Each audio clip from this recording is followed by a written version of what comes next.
மூன்றாவது நாளாக பாகிஸ்தானுடைய அத்துமீறல் தொடர்ந்துட்டு இருக்கு. இந்திய ராணுவம் மிக பொறுமையா துல்லியமா இதற்கு பதிலடி கொடுத்துட்டு இருக்காங்க. உங்களுடைய பார்வை இது எப்படி அன்ஃபோல்ட் ஆயிட்டு இருக்கு இந்த மூன்றாவது நாள்?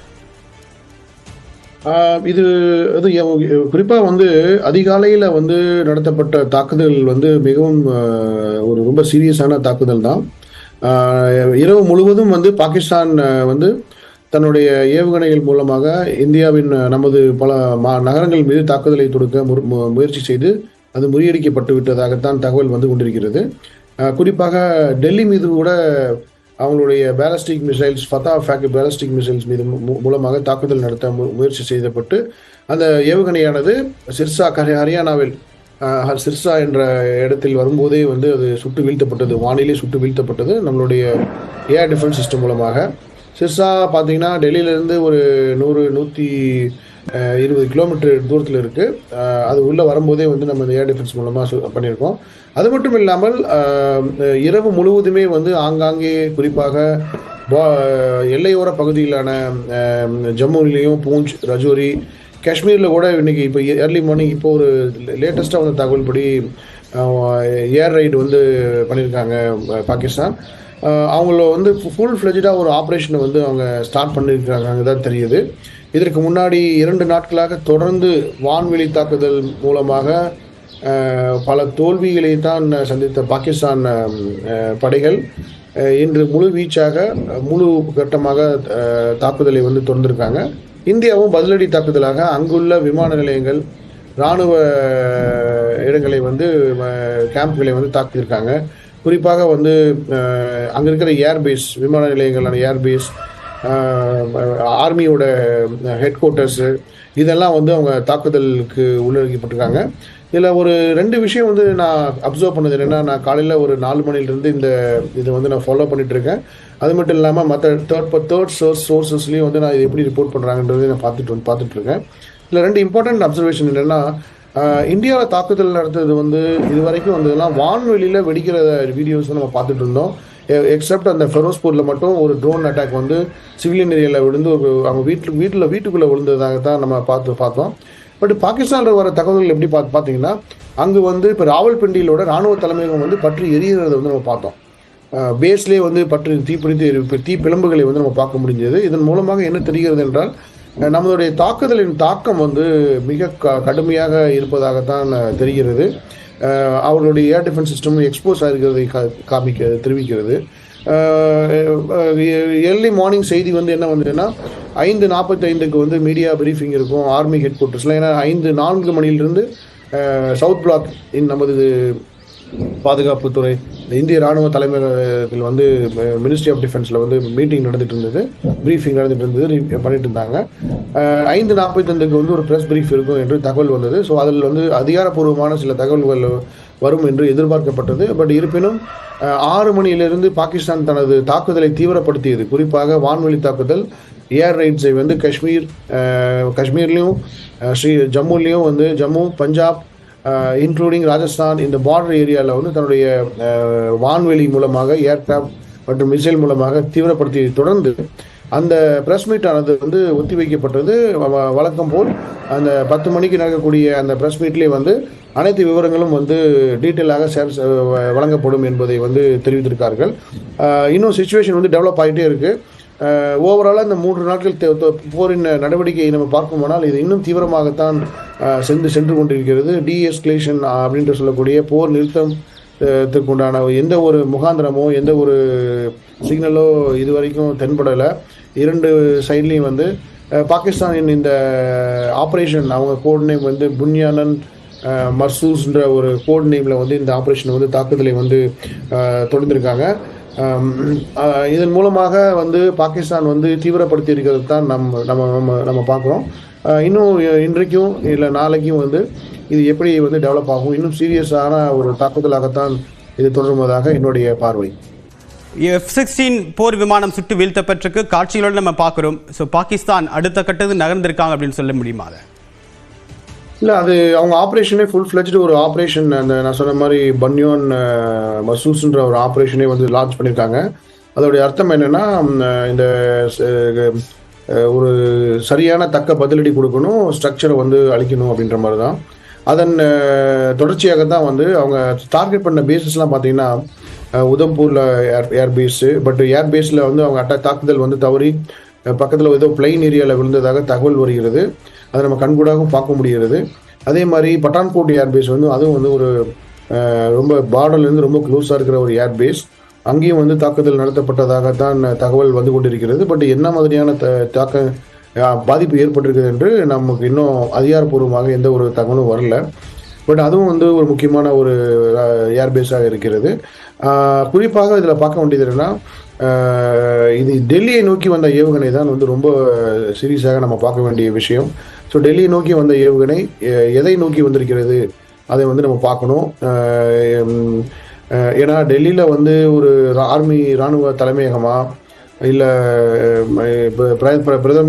பிரதமருடைய வீடா எதுன்னு தெரியல. ஸோ அது வந்து ரொம்ப சீரியஸாக நம்ம பார்க்கக்கூடிய விஷயமாக இருக்கிறது. அதையும் வந்து சுட்டு வீழ்த்தப்பட்டிருக்காங்க. அந்த நான் சொன்ன மாதிரி 120 கிலோமீட்டர் தூரத்திலிருந்தே சுட்டு வீழ்த்தப்பட்டிருக்கிறது. வான்வெளி தாக்குதலின் மூன்றாவது முயற்சியான பாகிஸ்தானின் மூன்றாவது முயற்சியும்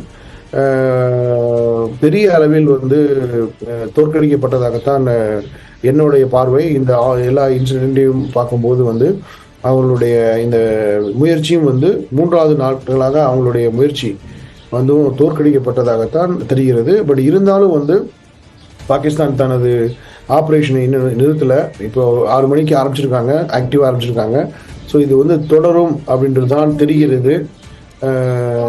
தொடர்தான் என்று தெரிகிறது. பாகிஸ்தான் ரொம்ப வேகமாகவே இந்த தாக்குதலை முன்னெடுத்து வராங்க.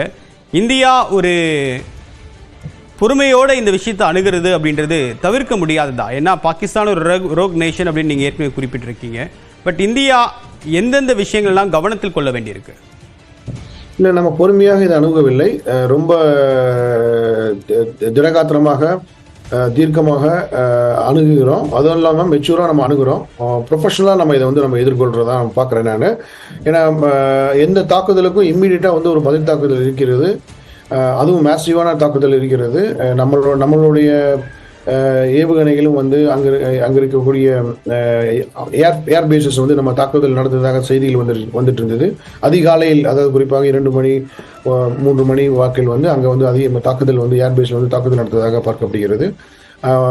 இது வந்து எதை காமிக்கிறதுனா, இப்போ ஒரு முழு மூச்சாக வந்து இப்போ இராணுவ நிலையங்கள், இராணுவ அசெட்ஸ் மூலம் வந்து 2 தரப்பிலும் வந்து வான்வெளி தாக்குதல் தொடங்கியது என்பது மிகவும் ஒரு சீரியஸான ஒரு விஷயம்தான். ஏன்னா இப்போ முதல்ல 2 நாளாக வந்து பார்த்தீங்கன்னா ஆங்காங்கே பார்டர் ஏரியாவில் வந்து சில தாக்குதல்கள் நடந்துட்டு இருந்தது. அதில் குறிப்பாக பாகிஸ்தான் வந்து நம்ம சிவிலியன் மீது தாக்குதல் நடத்தினாங்க. அதற்கு பதிலடியாக நம்ம பாகிஸ்தானில் உள்ள விமான இடங்களில் தாக்குதல். இப்போ குறிப்பாக வந்து லாகோரில் உள்ள அந்த டிஃபென்ஸ் ஹவுசிங் அத்தாரிட்டி, அங்கே தான் வந்து எல்லா ஆர்மி ஆஃபீஸர்ஸ் எல்லாம் வந்து அங்கே தான் அவங்க வீடு இருக்குது, ஃபேமிலி இருக்காங்க. இப்போ அங்கேயே வந்து ஒரு தாக்குதல் வந்து நடத்தப்பட்டதாக தகவல் வருகிறது. அங்கே வந்து பெரிய தீப்பிழம்பு வந்து எழுந்திருக்கிறதாகவும் தகவல் வருகிறது. இதெல்லாம் எதை காமிக்குதுன்னா வந்து 2 சைட்லேயும் வந்து அவங்களுடைய தாக்குதலை வந்து தீவிரப்படுத்தியிருக்காங்க. அவங்களும் தாக்குதலை தீவிரப்படுத்தினால் அந்த பதில் தாக்குதலும் இன்னும் தீவிரமாக இருக்கிறது. இது 2 தான் வந்து இருக்குது. இப்போ நம்ம 10 மணிக்கு அஃபிஷியல் ப்ரெஸ் மீட்டில் வந்து நமக்கு வந்து தெரியும் இந்த தாக்குதலினுடைய இன்டென்சிட்டி என்ன, வீரியம் என்ன, எப்படி அதை தடுத்தோம், அதில் எந்தெந்த இடத்துல வந்து இந்த தாக்குதல் வந்து எதிர்கொள்ளப்பட்டது, இதெல்லாம் வந்து இந்த டீட்டெயில்ஸ்லாம் வந்து நமக்கு அஃபிஷியலாக வந்து நமக்கு 10 மணிக்கு வரும். 5:45க்கு நம்ம எதிர்பார்த்தது ஏன் வரலைன்னா 6 மணிக்கு பாகிஸ்தான் வந்து தன்னுடைய வான்வெளி தாக்குதலை வந்து தீவிரப்படுத்தியிருக்காங்க. குறிப்பாக ராணுவ விமானத்து மூலமாகவும், ஃபைட்டர் ஜெட் மூலமாகவும் மற்றும் ஏவுகணை ட்ரோன்ஸ் மூலமாகவும் தாக்குதல் நடத்திருக்காங்க. தொடர்ந்து இருந்தும் இப்போ இன்னொரு தகவல் வந்தது என்ன பார்த்தோம்னா, ஊரி போன்ற இடத்துல வந்து பாகிஸ்தான் ராணுவம் வந்து தன்னுடைய எல்லையோர பகுதியில் வந்து தாக்குதலை வந்து தீவிரப்படுத்தியிருக்காங்க. ராணுவ நிலைகள் மீது துப்பாக்கி சண்டைகள் நடந்து கொண்டிருக்கிறதாகத்தான் நமக்கு தகவல் வந்து கொண்டிருக்கிறது. மோட்டார் கன்ஸ் மூலமாக அவர்கள் இப்போ பாதுகாப்பை தீவிரப்படுத்திட்டு இருக்காங்க.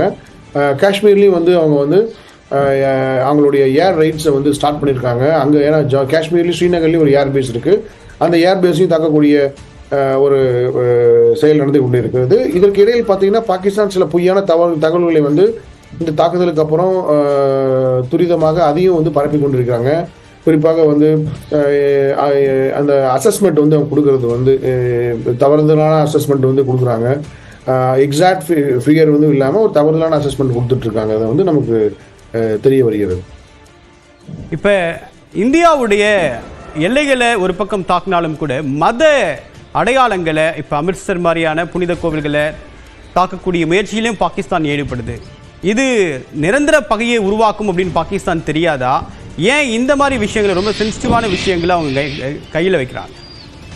இது வந்து எப்படின்னா ஒரு கால்குலேட்டட் ஸ்ட்ராட்டஜி. இந்த மாதிரி மத அடையாளங்களை வந்து தாக்குவதன் மூலமாக இங்கே இருக்கிற சீக்கியர்களை வந்து பிரிக்க முடியும் முயற்சி செய்கிறார்கள்.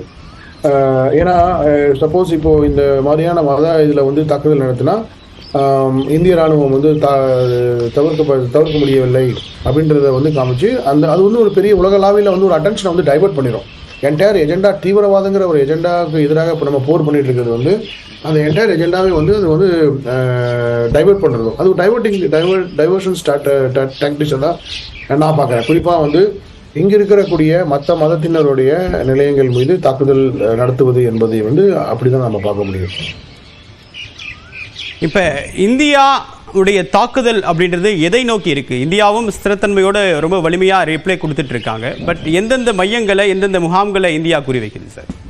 இந்தியாவுடைய இப்போ தாக்குதல் நம்ம பார்த்தோம்னா இராணுவத்தின் மீது ஆரம்பத்திலிருந்தே நம்மளுடைய தாக்குதல் எல்லாம் வந்து ஆபரேஷன் சிந்தூர் ஆரம்பித்ததிலிருந்து தீவிரவாத அமைப்புகள் தாக்குதல் நடத்தியதுக்கு அப்புறம் நம்மளுடைய தாக்குதல் எல்லாமே வந்து இராணுவ நிலைகள் மீது தான் தாக்குதலாக இருந்தது. அவங்களுடைய இன்ஃப்ராஸ்ட்ரக்சர், அவங்களுடைய ரேடார் சிஸ்டம், இப்போ ஹெட் குவார்ட்டர்ஸ், அவங்களுடைய முப்படையின் தலைமையகத்தில் வந்து தாக்குதல் நடத்தப்பட்டிருக்கிறது.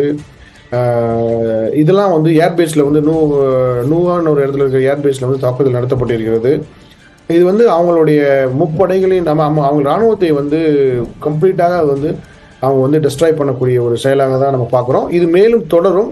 அப்படி தொடரும் பட்சத்தில் வந்து பாகிஸ்தானுடைய இராணுவ அசட்ஸ் வந்து கொஞ்சம் கொஞ்சமாக அவங்க இழந்து கொண்டு வருவதாகத்தான் நமக்கு தெரிகிறது. இப்போ பாகிஸ்தானுடைய அதிகபட்ச அச்சுறுத்தல் அப்படின்னு பார்க்கும்போது அவங்க கிட்ட இருக்கக்கூடிய நியூக்ளியர் வெப்பன் தான்.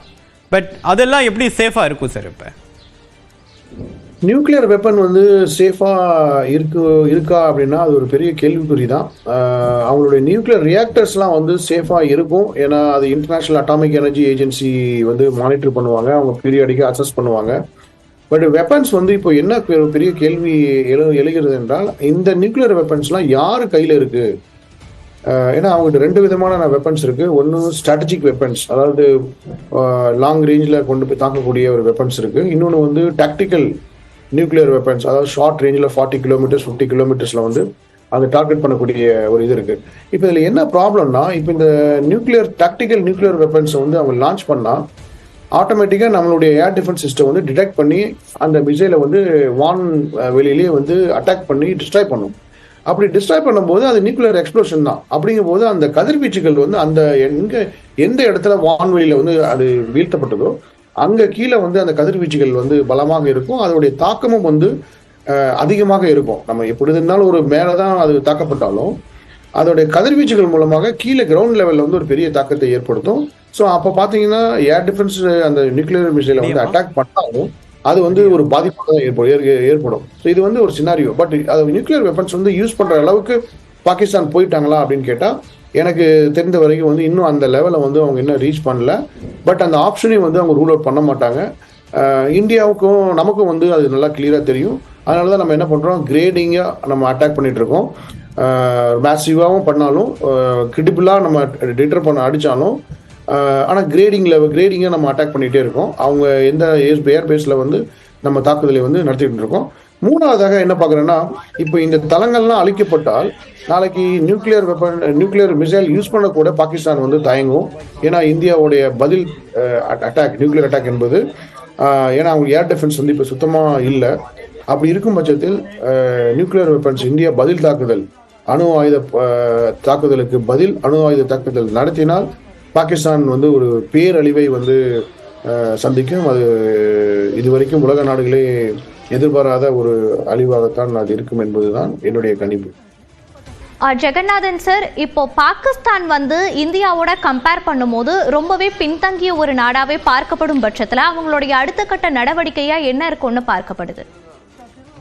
அதாவது என்னுடைய இது என்னன்னா, அவங்க என்னதான் எனக்கு பின்தங்கி இருந்தாலும் நெவர் அண்டர் எஸ்டிமேட் யுவர் எனிமின்னு சொல்லுவாங்க. நம்ம எப்பவுமே வந்து நம்மளுடைய எதிரியை வந்து அவங்க என்னதான் வீக்காக இருந்தாலும் அவங்கள நம்ம அண்டர் எஸ்டிமேட் பண்ணக்கூடாது. ஸோ அப்படி பார்க்கும்போது பாகிஸ்தானை வந்து இப்போ வந்து நம்ம அண்டர் எஸ்டிமேட் பண்ணக்கூடாது. அவங்க வந்து எல்லா ஆப்ஷன்ஸையும் வந்து அவங்க யூஸ் பண்ணுவாங்க. பட் இந்தியாவோட நோக்கம் என்னன்னா, பாகிஸ்தானை வந்து சப்டியூ பண்ணுறது தான். பாகிஸ்தானை வந்து சப்டியூ பண்ணி அவங்கள வந்து இந்த தாக்குதலில் இருந்து இதை வந்து முடிவுக்கு கொண்டு வருவதாகத்தான் இருக்கிறது. அதற்கு நிறைய வழிகள் இருக்குது. அது சுலபமாகவும் பண்ண முடியும். ஸோ அதை வந்து நம்ம பண்ணிட்டு இருக்கோம். இப்போ உதாரணத்துக்கு வந்து பார்த்தீங்கன்னா, நம்ம டிப்ளமேட்டிக்காக எல்லா இடத்துலையும் நம்ம மேனுவர் பண்ணுறோம். இப்போ பாகிஸ்தான் வந்து கடந்த 2 நாட்களாக வந்து உலக நாடுகளில் வந்து ஒரு சிம்பத்தி கிரியேட் பண்ணி கொண்டு அவர்கள் அதன் மூலமாக தங்கள் இந்த போரை நடத்துவதற்கு எங்களுக்கு பணம் வேண்டும், எங்களுக்கு கடன் கொடுங்கள், நாங்கள் வந்து எங்கள் நாட்டை பாதுகாக்க வேண்டும் என்று அவங்களுடைய நட்பு நாடுகளான சைனா போன்ற நாடுகளை வந்து ஆயுதம் வாங்குவதற்காக பண்ணிட்டு இருக்காங்க. இப்போ அந்த சூழலில் வந்து அவங்க தள்ளப்பட்டு இருக்காங்க. அதுவே அவங்களுக்கு வந்து ஒரு பெரிய என்ன சொல்லுவாங்க, ஒரு அழிவுக்கான பாதை தான். ஏன்னா ஸ்லோவாக இப்போ என்ன அவங்க எக்கானமி வந்து வார் எக்கானமியை கன்வெர்ட் ஆகிட்டு இருக்கும். இப்போ நீங்கள் பார்த்தீங்கன்னா 2 பக்கம் பார்த்தீங்கன்னா, இப்போ டெல்லிக்கு மேலே இருக்க நார்த் இந்தியன் ஸ்டேட்ஸ் தான் வந்து actively under the radar of பாகிஸ்தானோட அந்த வான்வெளியில் வந்து கொண்டிருக்கு. பட் நமக்கு வந்து பார்த்தீங்கன்னா பாகிஸ்தானில் அந்த பஞ்சாப் ப்ராவின்ஸ் ஃபுல்லாக அது ஒரு சின்ன மாநிலம் மாதிரி தான். நமக்கு வந்து டார்கெட் வந்து சின்ன டார்கெட், ரொம்ப ஈஸி. ஆனால் பாகிஸ்தானுக்கு வந்து சின்ன டார்கெட் கிடையாது. அவங்களுக்கு வந்து அதனால இந்த வாரம் வந்து அவங்க சஸ்டெயின் பண்ணால் அவங்க எக்கானமியை ஃபுல்லாக வார் எக்கானமியாக மாறுச்சுன்னா பேரழிவை தான் சந்திக்கும். அவங்களால வேற எந்த ஒரு சிவில் இதையும் வந்து அவங்களால பண்ண முடியாது. எக்கானமி பொருளாதாரம் ஆல்ரெடி வீக்காக இருக்குது. எவ்வளோ நாள் தான் அவங்க கடன் வாங்கி வெளிநாடுலேருந்து கடன் வாங்கி இந்த இராணுவ தளவாடங்கள்லாம் வாங்கி நம்ம இந்த போரை வந்து தொடர்ந்து சஸ்டெயின் பண்ணுவாங்க, நடத்திட்டு கொண்டு இருப்பாங்கிறது ஒரு பெரிய கேள்விக்குறி. அதுவே அவங்கள வந்து சிவில் அன்ரெஸ்ட் உருவாக்குறதுக்கு வாய்ப்பாக இருக்கும். அப்போது அதிகார மையங்கள்லாம் வந்து கண்டிப்பாக வந்து உள்நாட்டிலே ஒரு கிளர்ச்சியாகி ஒரு எதிர்ப்புக்கு உள்ளாகும், தாக்குதலுக்கு கூட உள்ளாகும். சார், பாகிஸ்தான் வந்து நாங்க எந்த நாடுகள் கிட்டையும் உதவி கேட்கல அப்படின்னு சொல்லிட்டு நேற்று மறுப்பு தெரிவிச்சிருந்தாங்க இந்த ஒரு கருத்துக்கு. அதை நீங்க எப்படி பாக்குறீங்க? இப்ப 2 நாட்களுக்கும் மேலாக இந்த தாக்குதல் நடைபெற்று வரக்கூடிய நிலையில பாகிஸ்தான் எந்த அளவுக்கு ஒரு பொருளாதார இழப்பை சந்திச்சிருக்கும் அப்படின்னு சொல்றீங்க? என்னுடைய அப்ராக்சிமேட் கணிப்புப்படி நான் ஒரு இன்டர்நேஷ்னல் ஒரு திங்க் டேங்கோட ரஃப் கால்குலேஷன் வந்து ஒரு வெப்சைட்டில் பார்த்தேன். நான்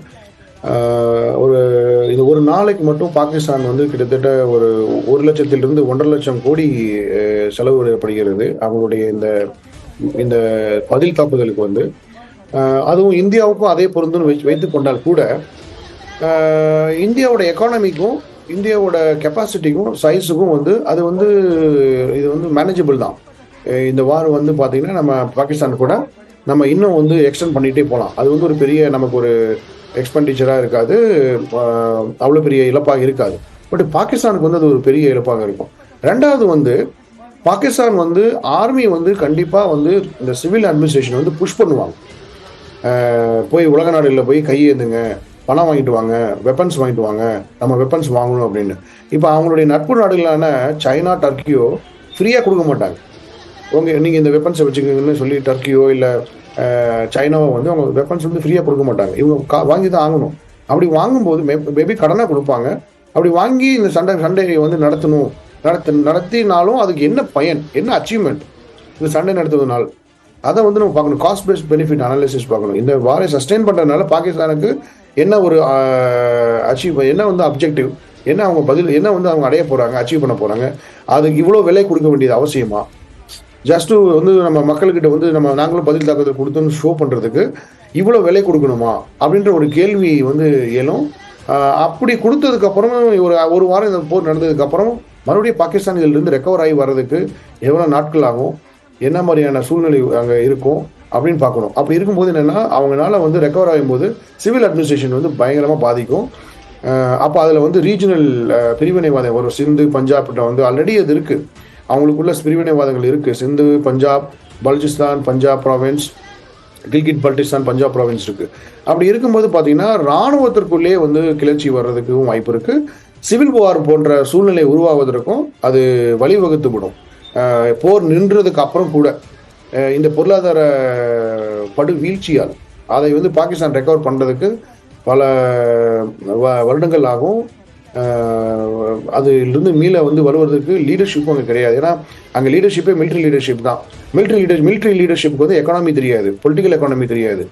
அவங்களுக்கு வந்து ஒன்லி இது வார் தான் தெரியும். அதே மாதிரி இப்போ சிவிலியன் அட்மினிஸ்ட்ரேஷன் வந்து அவங்களுடைய எக்கானமியை ரிவைவ் பண்ணுறதுக்கு இராணுவம் வந்து அவங்கள வந்து விடாது. ஏன்னா அங்கே இருக்க எக்கானமியோட மேஜர் எக்கானமியை வந்து ஃபுல் அண்ட் ஃபுல் கண்ட்ரோலில் வச்சிருக்கிறது இந்த இராணுவம் தான், பாகிஸ்தான் மிலிட்ரி தான். சார், இப்போ வந்து பாகிஸ்தான் சைனா கிட்ட உதவி கேட்கும் அப்படின்னு சொல்றீங்க. ஆனா சைனா வந்து ஆல்ரெடி பாகிஸ்தானுக்கு நிறைய முதலீடுகளை செஞ்சிருக்காங்க, நிறைய கடன் உதவிகளையும் அளிச்சிருக்காங்க. இந்த நிலையில ஒரு தாக்குதல் நடைபெறுது, அதுல பாகிஸ்தான் வந்து ரொம்பவே பொருளாதார இழப்பை சந்திக்கும் அப்படின்ற பட்சத்துல சைனா மேற்கொண்டு உதவுறதுக்கு முன் வருவாங்களா? சைனா வந்து உதவுவாங்க. பட் ஒரு லிமிட்டட் ஹெல்ப்பாக தான் இருக்கும். ஏன்னா அவங்க ஆல்ரெடி $60 பில்லியன் 2013 $60 பில்லியன் வந்து அந்த சைனா பாகிஸ்தான் எக்கனாமிக் காரிடரில் வந்து இன்வெஸ்ட் பண்ணி அது வந்து அதில் ரிட்டர்ன் சரியாக வராமல் அந்த இன்வெஸ்ட்மெண்ட்ஸ் எல்லாமே வந்து இப்போ வேஸ்ட்டாக போகக்கூடிய அளவுக்கு, எப்படி ஸ்ரீலங்காவில் வந்து ஹம்பன் தோட்டாவில் வந்து ஒரு போர்ட் டெவலப் பண்ணி அவங்களால அதில் ரிட்டர்ன் வரல, அவங்களால அந்த ஈல்டு வரல, அவங்க ரிட்டர்ன் வர முடியாதனால அவங்க என்ன பண்ணிட்டாங்க, இப்போ அதை மற்ற நாடுகளுக்கு வந்து லீஸு கொடுக்கக்கூடிய ஒரு சூழலுக்கு வந்து விட்டாங்க. அந்த மாதிரி பாகிஸ்தானில் வந்து அந்த ப்ராப்ளம் அவங்க ஃபேஸ் பண்ணுறாங்க. இது அவங்களுடைய அதிகாரப்பூர்வ அறிக்கையே சொல்லுது, எங்களுடைய இன்வெஸ்ட்மெண்ட்ஸ் வந்து எங்களுக்கு பாதுகாப்பு இல்லை, எங்களுக்கு அதில் வந்து ரிட்டர்ன் இல்லை அப்படின்னு அந்த அதுவே வந்து அவங்களுக்கு வந்து ஒரு பெரிய இதாக இருக்குது. அதன் தொடர்ச்சியாக பார்த்தீங்கன்னா இன்னைக்கு 2016-17 வாக்கில் கராச்சி எலக்ட்ரிசிட்டி போர்டு, அதாவது அங்கே கராச்சியில் வந்து பாகிஸ்தானுக்கு வந்து இராணுவம் மின்சாரம் உற்பத்தி செய்யக்கூடிய அனைத்து நிலையங்களையும் வந்து சைனீஸோட பிரைவேட் கம்பெனிஸ் வந்து அந்த ஷேர் எல்லாம் வாங்கிட்டாங்க. அவங்க தான் மேஜர் ஷேர் ஹோல்டர். அதன் விளைவாக என்னன்னா அங்கே இருக்கிற மின்சார கட்டணங்கள்லாம் வந்து உயர்ந்து விட்டது. மின்சாரம் தயாரிக்கக்கூடியது, டிஸ்ட்ரிபியூஷன் பண்றது, இந்த ரெண்டையுமே வந்து சைனா வாங்கிட்டாங்க. இது 2016-17 அவங்க கையில் தான் இருக்கு அந்த கம்பெனிஸ். ஏன்னா இவங்களால அந்த லோனை பே பண்ண முடியல. அவங்க வந்து எல்லா ஹைட்ரோ பவர் ப்ராஜெக்ட்ஸ்ல இன்வெஸ்ட் பண்ணியிருக்காங்க சைனீஸ் கம்பெனிஸ். அப்போ அந்த கம்பெனிஸ், இது வந்து சைனீஸ் கவர்மெண்ட் கிடையாது, சைனீஸ் ஆதரவு பெற்ற கம்பெனிஸ். பாகிஸ்தான் வந்து தொடர்ந்து தாக்குதல்ல ஈடுபட்டு வராங்க. இதனால காஷ்மீர்ல இருக்கக்கூடிய ஒரு அதிகாரியும் உயிரிழந்திருக்காரு. அடுத்தடுத்து தாக்குதல்ல ஈடுபடுறதுனால இந்த மோதல் வந்து முடிவுக்கு வர்றதுக்கான வாய்ப்புகள் இருக்கா, இல்ல இது மேலும் தீவிரமடைகிறதுக்கான வாய்ப்புகள் தான் இருக்கா? இப்போ இருக்கிற சிச்சுவேஷன் பார்த்தீங்கன்னா இது தீவிரமடையக்கூடியான வாய்ப்பாக தான் இருக்கிறது. அந்த அதிகாரி இருந்தது வந்து ரஜோரி மாவட்டத்தில். இது எதை தெரிவிக்கிறது என்றால், பாகிஸ்தானுடைய தாக்குதல் வந்து அதிகப்படியாக மக்கள் இருக்கக்கூடிய சிவிலியன் ஏரியாவில் தான் வந்து அவங்க தாக்குதல் நடத்தி கொண்டிருக்காங்க. இராணுவ நிலையில் மீது தாக்குதல் நடத்துவதை தவிர்த்து தாக்குதல் இது வரைக்கும் இந்த தகவல் வந்ததில்லை அந்த அளவுக்கு. ஏன்னா இப்போ உதம்பூர் ஏர்பேஸில் அட்டாக் கூட வந்து அந்த ஏர்பேஸை விட்டு வெளியில தான் எங்கேயோ அந்த அவங்களுடைய தாக்குதல் வந்து இருந்திருக்கு, அது முறியடிக்கப்பட்டிருக்கிறது அப்படின்னு பார்த்தா. இந்த ஸ்ரீநகரில் வந்து ஏர்கிராஃப்ட் வந்து இப்போ சுட்டு வீழ்த்தப்பட்டிருக்கிறது. அது பைலட் வந்து இப்போ எஜெக்ட் ஆகி எங்கேயோ இருக்காரு, அவர் தேடிட்டு இருக்காங்க. இது வந்து ஒரு அதிகாரப்பூர்வமான ஒரு தகவலாக தெரிகிறது அந்த படங்களை நம்ம பார்க்கும்போது. பாகிஸ்தான் இதில் இன்னொரு விஷயம் என்ன தெரியுதுன்னா, நம்ம வந்து இந்த பாகிஸ்தானுடைய இந்த விமான தாக்குதலுக்கு பதிலடியாக நமது விமானங்கள் சென்று தாக்குதல் நடத்துவதாக எனக்கு தெரியவில்லை. அதற்கு பதிலாக நம்மளுடைய ஏர் டிஃபென்ஸ் சிஸ்டம், அதில் வந்து குறிப்பாக வந்து இந்த சர்ஃபேஸ் டு ஏர் மிசைல்ஸ் வந்து நம்ம பயன்படுத்துகிறோம் அதிக லெவலில் வந்து தெரிகிறது. ஏன்னா இப்போ ஃபைட்டர் ஜெட்டை வந்து நம்ம கவுண்டர் பண்ண விட்டோம்னா அது வந்து மேலே வந்து ஒரு ஃபைட் இருக்கும். 2 விமானங்களும் வந்து டாக் ஃபைட்னு சொல்லுவாங்க, அது 2 விமானங்களும் சண்டை போட்டுட்டு இருப்பாங்க. அந்த மாதிரியான ஒரு தகவல்கள் நமக்கு வரல. அதுதான் வந்து நமக்கு என்ன சொல்லுகிறதுனா, இது கண்டிப்பா மிசைல் மூலமாக தான் இந்த உள்ள வரக்கூடிய விமானங்கள் எல்லாம் வந்து தாக்குதலுக்கு உள்ளாகிறது அப்படின்னு தெரிகிறது. இதன் மூலமாக பாகிஸ்தான் வந்து அவங்களுடைய விமான தாக்குதல் 3வது முறையாக நம்ம சொன்ன மாதிரியே வந்து தோல்வி அடையப்பட்டிருக்கிறது.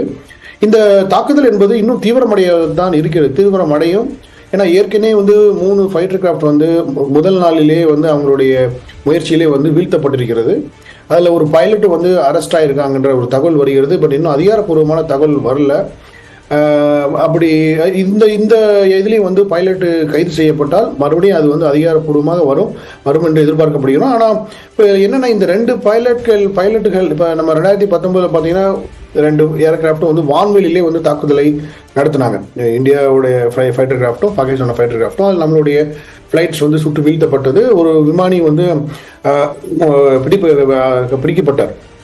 அப்படி இருக்கும்போது அவர்களை வந்து உடனே வந்து பப்ளிக்காக வந்து அவங்களை டிஸ்பிளே பண்ணி அவங்கள ஷோ பண்ணாங்க, இது மாதிரி நாங்கள் பாருங்கள் நாங்கள் அச்சீவ் பண்ணுறோம் அப்படின்னு. அதுலேருந்து டீஎஸ்கலேஷன் வந்து ஸ்டார்ட் ஆச்சு. பாகிஸ்தான் தொடர்ந்து தன்னுடைய மோதல் போக்கை அதிகரித்துட்டே வருது. அதே சமயம் இந்தியாவும் தக்க பதிலடி கொடுத்துக்கிட்டே வராங்க. பாகிஸ்தான் இன்னும் எந்த எல்லைக்கு போவாங்க அப்படின்னு எதிர்பார்க்கப்படுது? இல்லை, அவங்க ஆப்ரேஷன் லான்ச் பண்ணிக்கிறத வச்சு பார்த்தோம்னா அவங்க இன்னும் இன்டென்சிஃபை பண்ணுவாங்க. இந்த அட்டாக்கை வந்து மிகவும் தீவிரப்படுத்துவாங்க. ஒரு பெரிய லெவலில் இந்தியாவில் உள்ள சில டார்கெட்ஸை வந்து பெரிய லெவலில் சேதாரம் செய்யக்கூடிய அளவுக்கு வந்து அவங்க தாக்குதலை வந்து தீவிரப்படுத்துவதாகத்தான் நமக்கு தெரிகிறது. இது எந்த ஒரு கிரிட்டிக்கல் பாயிண்ட், எந்த பாயிண்ட் வந்து ரீச் ஆகும்னா, இவங்க வந்து இதை எஸ்கலேட் பண்ணி அந்த நியூக்ளியர் லெவல் வரைக்கும் அவங்க எஸ்கலேட் பண்ணி கொண்டு போனால் தான் உலக நாடுகளுடைய கவனத்தை வந்து ஈர்க்கப்பட்டு இந்த போரை வந்து நிறுத்தக்கூடிய ஒரு சூழல் உருவாகும் அப்படின்றது வந்து அவங்க நல்லா பாகிஸ்தான் ஆர்மி குறிப்பாக வந்து இதை வந்து செய்யும். பட் இப்போ 2-3 நாட்களாக வந்து பார்த்தோம்னா அந்த லெவலை அவங்க ரீச் பண்ணவே முடியல. அதோட அந்த லெவலை விடுங்க, அதுக்கு கீழே இருக்க லெவலே அவங்க சப் லெவலே அவங்க ரீச் பண்ண முடியாத ஒரு சூழல். காரணம் என்னன்னா, இந்த வான்வெளி தாக்குதல் அத்தனையும் வந்து முறியடிக்கப்பட்டு கொண்டே வருகிறது. விமானங்கள் வந்து அவங்க இழந்துகிட்டு இருக்காங்க. இந்தியாவும் அதுக்கு தக்க பதிலடி வந்து மேசிவாக கொடுத்துட்டு இருக்காங்க. அவங்களுடைய பேசஸ் எல்லாம் வந்து அட்டாக் பண்ணிட்டு இருக்காங்க. இது இப்படியே இந்த இன்டென்சிஃபை இவங்க எந்த அளவுக்கு இன்டென்சிஃபை பண்ணுறாங்களோ அந்த அளவுக்கு இங்கிருந்து ஒரு ப்ரொபோஷனட்டாக வந்து தாக்குதல் இருக்கும் பட்சத்தில் வந்து அந்த வீரியம் வந்து குறையும். அவங்களுடைய இந்த வான்வெளி தாக்குதலுடைய வீரியம் வந்து குறைக்கப்பட வாய்ப்பு இருக்கிறது. பட் இப்போ நம்ம எதுவுமே வந்து கணிக்க முடியாது. எப்போ அந்த கிரிட்டிக்கல் பாயிண்ட் அவங்க ரீச் பண்ணுவாங்க, எப்படி ரீச் பண்ணுவாங்க அப்படின்ட்டு நம்ம சொல்ல முடியாது. ஏன்னா சிச்சுவேஷன் வந்து இன்னும் எவால்வ் ஆகிட்டே இருக்கு. இன்றைக்கு இன்னும் மதியத்துக்கு மேலே ஒரு 12 மணி வரைக்கும் அவங்க வந்து பாகிஸ்தான் வந்து அவங்க ஏர்பேஸில் வந்து இது பண்ணியிருக்காங்க, ஸ்டாப் பண்ணியிருக்காங்க. அப்படின்னு பார்த்தோம்னா அந்த டைம் வரைக்கும் அவங்களுக்கு வந்து அந்த ஆப்ரேஷன் டைம் இருக்குன்னு நம்ம எடுத்துக்க வேண்டியதுதான். அப்போ நம்ம அது வரைக்கும் நம்ம வந்து வான்வெளி தாக்குதலை வந்து நம்ம எதிர்நோக்கி தான் நம்ம இருக்கிறோம். அவங்க எப்போ வந்து அந்த ஏர்பேஸ் வந்து ஓப்பன் பண்ணுறாங்களோ அது வரைக்கும். இப்போதைக்கு அஃபிஷியலாக வந்து பாகிஸ்தான் வந்து அவங்க ஏர் ஸ்பேஸை வந்து 12 மணி மதியம் வரைக்கும் மூடியிருக்காங்க. ஸோ அந்த பீரியட் வரைக்கும் அவங்க வந்து அவங்களுடைய ஃபைட்டர் ஜெட்ஸோ அவங்களோட மிசைல்ஸோ வந்து அவங்களுடைய ஏர் ஸ்பேஸில் வந்து அவங்க வந்து ஆக்டிவாக இருப்பாங்கன்றதான் நமக்கு எடுத்துக்க கொள்ள முடியும். அப்போ அது வரைக்கும் வந்து நம்ம வந்து தயார் நிலையில் பதில் தாக்குதல் நம்மளுடைய ஏர் டிஃபென்ஸ் சிஸ்டத்தின் மூலமாக பல லெவலில் வந்து தயார் நிலையில் தான் இருக்கணும். அது வந்து நம்ம இப்போ இந்த 10 மணிக்கு இந்த ப்ரெஸ் ப்ரீஃபிங்கில் வந்து நமக்கு சில தகவல்கள் வந்து இந்த கடந்த 7-8 மணி நேரமாக நேற்று இரவு, அதிகாலை, அப்புறம் காலை இந்த 3 பகுதிகளில் என்னென்ன தாக்குதல்கள் நடத்தப்பட்டது, அது எப்படி முறியடிக்கப்பட்டது, அதற்கு என்னென்ன பாதிப்புகள் ஏற்பட்டது என்று நம்மளுடைய அஃபிஷியலாக அதிகாரப்பூர்வமான தகவல் வந்ததுக்கு அப்புறம் தான் நம்ம வந்து இதை எப்படி எதை நோக்கி போகிறது என்று தெரியும். அதுக்கப்புறம் 12 மணிக்கு மேலே பாகிஸ்தான் என்ன மாதிரியான முயற்சிகள் எடுக்கிறது அப்படின்னு. பட் 3 நாளில் நம்ம விவாதித்து கொண்டிருக்கிறோம். ஒரு பேட்டர்ன் வந்து கிளியராக வந்து எமர்ஜ் ஆகுது. என்ன பேட்டர்ன்னா, டே டைமில் வந்து அவங்க வந்து கிரவுண்ட் ஃபோர்ஸ் மூலமாக நம்மளுடைய பார்டர் வில்லேஜஸ் அப்புறம் பார்டர் போஸ்ட் மூலம் வந்து ஹெவி ஃபயரிங்கை வந்து அவங்க பண்ணிட்டு இருக்காங்க.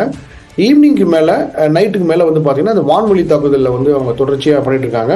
பட் இன்னைக்கு வந்து புது முயற்சியாக 6 மணிக்கு மேலே, அதுக்கு காலையில் வந்து ஒரு 6 மணிக்கு மேலே வந்து தீவிர தாக்குதலை வந்து குறிப்பாக வான்வெளி ஃப்ளைட் ஜெட்லையும் மிசைல்ஸையும் வந்து அவங்க லான்ச் பண்ணியிருக்காங்க.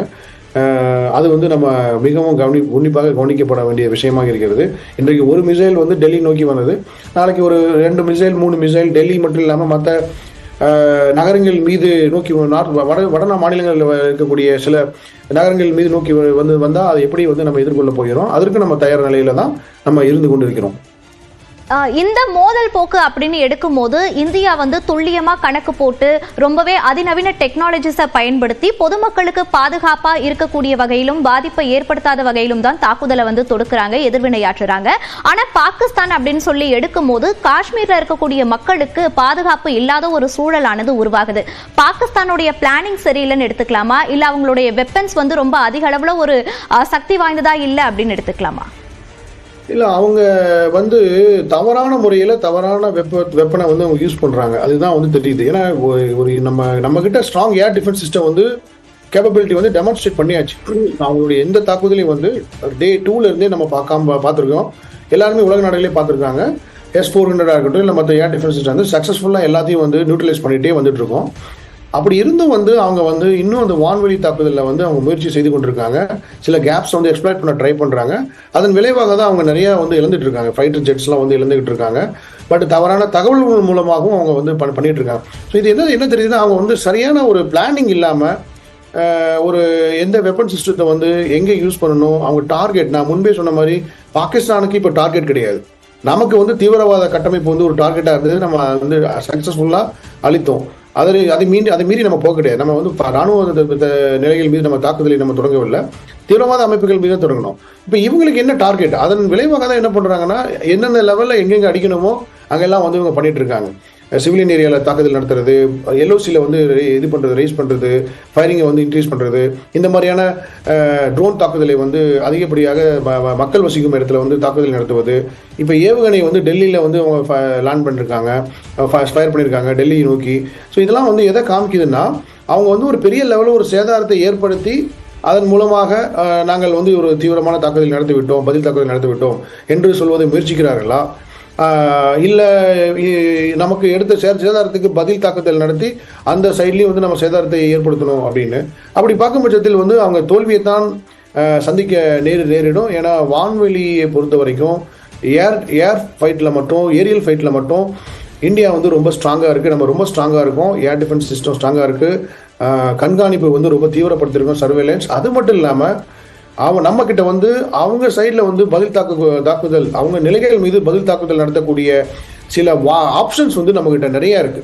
அவங்ககிட்ட லிமிடெட் ஆப்ஷன்ஸ் தான் இருக்கு, நம்மகிட்ட நிறைய மல்டிபிள் ஆப்ஷன்ஸ் நிறைய இருக்கு. அது வந்து அவங்க தவறுதலாக கணித்திருக்காங்க.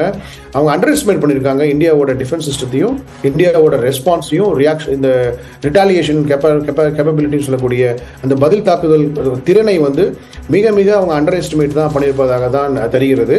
சார், பாகிஸ்தானுடைய ட்ரோன் ஏவுதளம், அதன் பிறகு வான்வழியில அனுப்பக்கூடிய போர் விமானங்கள், இதெல்லாம் இந்தியா சுட்டு வீழ்த்திட்டு இருக்காங்க. அவங்களுடைய அந்த வெப்பன் சோர்ஸ் அப்படின்றது தற்போதைய சூழ்நிலையில எப்படி இருக்கும்?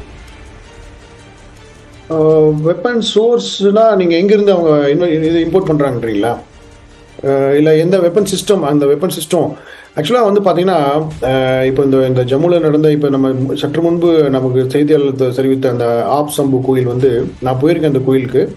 ஜம்முலேருந்து ஒரு 20 கிலோமீட்டர் அவுட்ஸ்கர்ட்டில் வந்து இருக்குது. அது வந்து ஆப் சம்புனா சுயம்பா வந்த ஒரு சிவலிங்கம் கோயில்.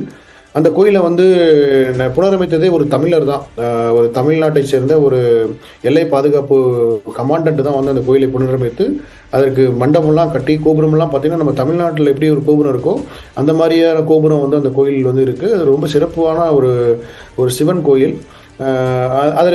அது வந்து தாக்குதல் வந்து நடந்தது வந்து ரொம்ப கண்டிக்கத்தக்கது. இதில் என்ன எனக்கு டக்குன்னு இந்த நியூஸை கேட்டோன்னு எனக்கு தோணுதுன்னா, இன்னும் வந்து இந்த ஜம்மு காஷ்மீரில் வந்து இந்த தீவிரவாதிகளை ஆதரவு தெரிவிக்கக்கூடிய சில ஓவர் கிரவுண்ட் ஒர்க்கர்ஸ் வந்து இன்னும் ஆக்டிவாக இருப்பாங்களா அப்படின்னு சந்தேகம் வருகிறது. ஏன்னா இந்த மாதிரியான செலக்டிவ் டார்கெட்ஸ்லாம் வந்து எப்படி வந்து அந்த சைடில் வந்து இந்த ட்ரோன் ஆப்ரேட் பண்ணுறவங்களுக்கு வந்து கொடுக்குறாங்க அப்படின்ற ஒரு சந்தேகம் வருது. ரெண்டாவது வந்து இது கண்டிப்பாக வந்து இந்த ட்ரோன் சண்டை தாக்குதலை வந்து இராணுவம் வந்து நடத்திக்கக்கூடிய ஒரு வாய்ப்பாக எனக்கு தோணலை. இதுவும் வந்து அந்த தீவிரவாத அமைப்புகள் எல்லையில் அந்த பக்கம் பாகிஸ்தான் எல்லையில் இருக்கக்கூடிய தீவிரவாத அமைப்புகளுக்கும் அவங்க இருந்து இங்கே உள்ள இருக்கக்கூடிய ஓவர் கிரவுண்ட் ஒர்க்கர்ஸ்னு சொல்கிற அந்த தீவிரவாதி ஆதரவாளருக்கும் ஏதோ ஒரு கனெக்ஷன் மூலமாகத்தான் இவங்க இந்த மாதிரியான ஒரு செலக்டிவ் டார்கெட்ஸை வந்து பண்ணுறாங்க. இது என்ன டாக்டிக்ஸாக எனக்கு தோணுதுன்னா, முற்றிலுமாக டைவர்ட் பண்ணுறதுக்காக, டிஸ்ட்ராக்ட் பண்ணுறதுக்காக. இப்போ சப்போஸ் இப்போ காலையில் பார்த்தீங்கன்னா ஒரு பாகிஸ்தானுடைய விமானியை வந்து எஜெக்ட் ஆயிருக்காரு, விமான தாக்குதல் பட்டிருக்கிறது. 6 மணிலிருந்து அவங்களுடைய எல்லா ஏர் தாக்குதல் வந்து வீழ்த்தப்பட்டிருக்கிறது, முறியடிக்கப்பட்டிருக்கிறது. அதிலிருந்து என்டையர் நியூஸை வந்து டைவர்ட் பண்ணி இப்போ இந்த கோயிலில் வந்து ஒரு ட்ரோன் தாக்குதல் நடத்தினா எல்லாத்தையும் வந்து இங்கே ஃபோக்கஸ் பண்ண வச்சிடலாம் அப்படின்ற ஒரு டைவர்ட் டாக்டிக்ஸாக கூட நான் இதை வந்து பார்க்குறேன். இது ரொம்ப வந்து நான் சொன்ன மாதிரி வந்து ரொம்ப ஹைப்ரிட், ரொம்ப கைனட்டிக்கான ஒரு சிச்சுவேஷனு.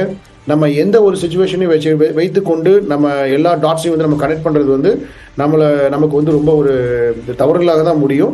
அதனால் இந்த சிச்சுவேஷன் எவால்வ் ஆகிக்கொண்டே இருக்கிறது.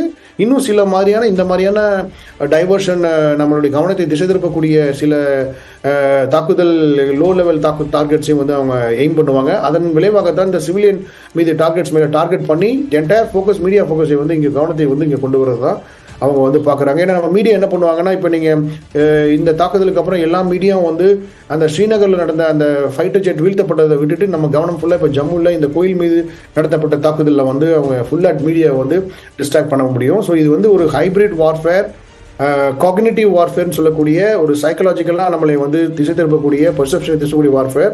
நம்ம மிகவும் கவனமாக இருக்கணும். குறிப்பாக வந்து இந்த செய்திகள், அது அவங்களுடைய விவாதங்கள், அது இல்லாமல் நம்ம என்ன ஷேர் பண்ணுறோம் சோஷியல் மீடியாவில் அப்படின்றதுல வந்து ரொம்ப விவாதமாக இருக்குன்னா அது வந்து ஓவரால் நரேட்டிவை வந்து சேஞ்ச் பண்ணும். இந்த போர் என்பது வெறும் ஏவுகணைகள் இல்லை பீரங்கி குண்டுகளால் மட்டும் நடத்தப்பட்ட போர்கள் கிடையாது. இன்ஃபர்மேஷன், தகவல்களும் ஒரு வெப்பனாகத்தான் பயன்படுத்தப்பட்டு கொண்டிருக்கிறது. அதை நம்ம கவனத்தில் எடுத்துக்கொள்ள வேண்டும். இந்த கோயில் மேல நடத்தப்பட்ட தாக்குதல் அப்படின்றது ஒரு டைவர்ஷனுக்காக இருக்கும் அப்படின்னு சொன்னீங்க. அப்ப அடுத்தடுத்து இந்த வழிபாட்டு தலங்கள் மீது தாக்குதல் நடத்தப்படுமா அப்படின்ற ஒரு கேள்வி எழும்புது. ஏன்னா இதுக்கு முன்னாடி அமிர்தசரஸ்ல இருக்கக்கூடிய பொற்கோவில் மீது தாக்குதல் நடத்துறதுக்கு வாய்ப்புகள் இருக்கு அப்படின்ற தகவலும் கிடைக்கப்பட்டுச்சு. ஸோ அதனால அடுத்தடுத்து வழிபாட்டு தலங்கள் மீது தாக்குதல் நடத்தப்படுமா, அல்லது டைவர்ஷனை வந்து இந்த பக்கம் திருப்பிட்டு அதன் பிறகு வந்து மக்கள் இருக்கக்கூடிய பகுதிகளில் தாக்குதல் நடத்தப்படும் அப்படின்னு எடுத்துக்கலாமா? நம்ம இந்த ட்ரெண்டை நம்ம இப்படி பார்க்குறோம்னா, ஃபர்ஸ்ட் டே அன்னைக்கே பார்த்தீங்கன்னா அவங்களுடைய எர்லி மார்னிங் அட்டாக் வந்து எல்லாமே முறியடிக்கப்படுகிறது, முற்றிலும் வீழ்த்தப்படுகிறது. உடனே அமிர்த்சர் மேல வந்து அவங்க டார்கெட் பண்ணி அங்கே வந்து ட்ரோன் வந்து வான்வெளியில் வெடிக்கும் போது நம்ம என்ன பண்ணுறோம், யூகிக்கிறோம், இது இந்த டார்கெட் வந்து அமிர்த்சருக்கு வந்து டார்கெட்டு அப்படின்ட்டு. ஸோ அப்போ என்டையர் டைவர்ஷன் வந்து நம்ம என்ன பண்ணுறோம்னா, மீடியா ஃபுல் அண்ட் ஃபுல் வந்து அவங்களுடைய தோல்வியை வந்து ஃபோக்கஸ் பண்ணாமல் நம்ம இந்த அமிர்த்சர் மேலே தாக்குதல் நடத்த முற்பட்டிருக்கார்கள், அதற்கு என்ன காரணம் என்று நம்ம அந்த லாஜிக்கு வந்து நம்ம போயிட்டோம். இந்த லாஜிக்லேருந்து அந்த லாஜிக் வந்து ஷிஃப்ட் பண்ணிட்டோம். இதுதான் வந்து காக்னிட்டிவ் வார்ஃபேர்னு சொல்லுவாங்க. எப்படி வந்து உங்களுடைய ரீசனிங்கை வந்து அவங்க மேனிப்புலேட் பண்ணி உங்களுடைய மீடியாவை யூஸ் பண்ணி அதை வந்து பண்ணுறாங்க அப்படின்ட்டு. ஸோ இன்னைக்கு காலையில் அதே ட்ரெண்ட் தான் இப்போ அவங்க யூஸ் பண்ணுறாங்க. இன்னும் இது வந்து தகவல் தெரியல, இந்த ட்ரோன் வந்து வெளியிலேருந்து வந்ததா இல்லை எங்கிருந்து வந்தது, பார்டர் வந்து. ஏன்னா இந்த ரூப் நகர் வந்து பார்த்தீங்கன்னா அக்னூர் கிட்ட இருந்து ஒரு 70-80 கிலோமீட்டர் டிஸ்டன்ஸ்லாம் இருக்குது. அப்படி பார்க்கும்போது பார்த்தீங்கன்னா இது அந்த பார்டர்லேருந்து வந்ததா அப்படின்னு இன்னும் தகவல் எதுவும் வெளியே வரல. இல்லை இது வந்து ட்ரோனா இல்லை மோட்டர் கன் மூலமாக வந்து தாக்குதல் நடத்தினாங்களா அப்படின்னா அதுக்கு கோஆர்டினேட்ஸ்லாம் யார் கொடுத்துருக்காங்க அப்படின்ற போது டீட்டெயிலாக வந்து நம்ம பார்க்கணும். பட் ஓவராலாக ப்ராடர், அதாவது பிக் பிக்சரில் நீங்கள் பார்த்தீங்கன்னா இது வந்து ஒரு டைவர்ஷன் டாக்டிக்ஸ் தான். இப்போ நீங்கள் என்ன பண்ணுவீங்க, இன்னைக்கு இப்போ இருந்து இந்த நொடியிலேருந்து நம்ம என்ன பண்ணுவோம், இந்த ஜம்முவில் இந்த கோயிலில் தான் நம்ம ஃபோக்கஸ் பண்ணிருக்கோம் எல்லா மீடியாவும். அங்கே ஸ்ரீநகரில் இன்னைக்கு காலையில் 6 மணிலிருந்து நடத்தப்பட்ட தாக்குதல், அமிர்த்சரில் நடத்தப்பட்ட தாக்குதல், அதற்கு நம்ம அடுத்த பதில் தாக்குதல் மூலமாக அவருடைய போர் விமானங்கள் சுட்டு வீழ்த்தப்பட்டது. இதெல்லாம் வந்து அவங்களுடைய விமானி வந்து எஜெக்ட் ஆகினது, அவரை தேடும் பணிகளில் ஈடுபட்டிருக்காங்க. இதை வந்து நம்ம அந்த ஃபோக்கஸாக போக மாட்டோம். நம்ம இங்கே தான் வந்து நம்ம ஃபோக்கஸ் பண்ணிருப்போம். இதுதான் ஆக்சுவலாக வந்து ஒரு ஹைப்ரிட் வார்ஃபேரில் இது வந்து ஒரு காக்னிட்டிவ் வார்ஃபேர். எப்படி வந்து இன்ஃபர்மேஷனை வந்து அவங்க வந்து ஒரு வெப்பனாவே வந்து அவங்க கிரியேட் பண்ணுறாங்க அப்படின்றதான். சார், நீங்கள் முன்பு சொன்னது போல் சோஷியல் மீடியாவில் இருக்கக்கூடிய நியூஸும் அவங்களுக்கு ஒரு இன்ஃபர்மேஷனாக இருக்கும் அப்படின்னு சொன்னீங்க. ஸோ இந்தியாவில் பரவக்கூடிய செய்திகள் வந்து அவங்களுக்கு வந்து கண்காணிக்கப்படுதா அவங்க மூலியமா? கண்டிப்பாக கண்காணிக்கப்படும். ஏன்னா அவங்க வந்து இது வரைக்கும் எந்த இந்திய யூடியூப் சேனல்லையோ இல்லை ட்விட்டர் அக்கௌண்ட்டோ வந்து அவங்க இன்னும் தடை பண்ணவில்லையே. ஏன்னா அவங்களுக்கு வந்து இந்த நரேட்டிவ் இதில் வந்து அவங்க என்ன நடக்குன்ற தகவல்களை வந்து சேகரித்து கொண்டு தான் இருக்காங்க. அதே மாதிரி நம்ம மாதிரி குறிப்பாக வந்து ஹிந்தி அண்ட் இங்கிலீஷ் 24/7 நியூஸ் சேனலில் வந்து அதை வந்து உன்னிப்பாக கவனித்து கொண்டிருக்காங்க. இப்போ நம்ம இந்தியாவில் இப்போ என்ன ப்ராப்ளம்னா, நம்ம நாட்டில் இப்போ என்ன ப்ராப்ளம்னா, அவங்க வந்து இப்போ நம்ம வெர்னாக்குலர் மீடியான தமிழ் மற்ற லாங்குவேஜில் இருக்க மீடியா என்னென்னா, நம்ம வந்து அவங்களுடைய ட்விட்டர் அக்கௌண்ட்டோடைய டீட்டெயில்ஸை எடுத்து நம்ம இங்கே தமிழ் மீடியாவில் வந்து ரீகாஷ் பண்ணி நம்ம அதை தான் வந்து இங்கே பண்ணிட்டு இருப்போம். பட் அவங்க வந்து என்னென்னா நம்ம ரீஜனல் லாங்குவேஜஸை பார்க்க மாட்டாங்க. அவங்க வந்து ஹிந்தி அப்புறம் இங்கிலீஷில் இருக்கிற என்ன லைவாக போயிட்டு இருக்கோ அந்த மீடியா நரேட்டிவ்ஸை தான் எப்படி சேஞ்ச் பண்ணணும், ஷிஃப்ட் பண்ணணும்னு பார்த்துட்டு இருப்பாங்க. அதுதான் அவங்க வந்து லைவாக வந்து அது கன்சம்ஷன் பண்ணிட்டு இருப்பாங்க. இது வரைக்கும் அவங்க தடை பண்ணவும் கிடையாது. பெரிய லெவலில் வந்து ஒரு எல்லாத்துக்கும் அக்சஸ் கொடுத்துட்டு தான் இருக்காங்க.